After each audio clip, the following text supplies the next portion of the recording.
আজকে দেখাবো মুরগির গোশত আলু দিয়ে রান্না করে। ফার্স্টে আমি মুরগিতে হলুদ মরিচ মেখে নিয়েছি, তারপর কড়াইতে তেল দিয়ে গরম করে নিয়েছি। তো মাংসগুলো আস্তে আস্তে দিয়ে দিচ্ছি, সবগুলা দিয়ে আস্তে আস্তে সুন্দরভাবে জাল দিয়ে পুরো সুন্দরভাবে লাল লাল করে ভেজে নেবে। তো আমি উল্টাই দিচ্ছি, এখন সুন্দরভাবে লাল লাল করে ভেজে নিতে হবে।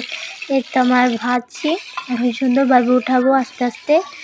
এখন সব মুরগির গোশত রান্না শেষ। আমি এখন ওই তেলের ভিতরে পেঁয়াজগুলো দিয়ে দিব।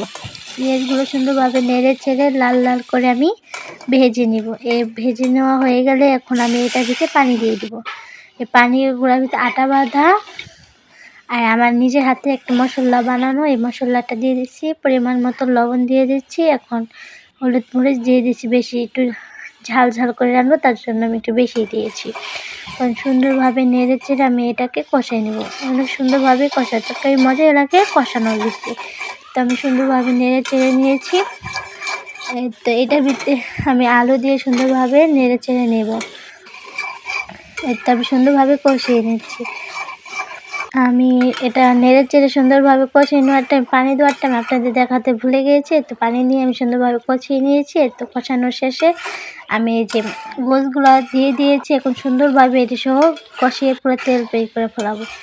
এই তো সুন্দরভাবে কষানো হয়ে গেছে। এখন আমি এটার ভিতরে পানি দিয়ে দিব। এই পানিটা হয়ে আসলে আপনাদের আমি দেখাচ্ছি। তো আমার তরকারির ভিতরে পানি দিয়ে এত সুন্দরভাবে তরকারিটা হয়ে গেছে আমার, কত সুন্দর।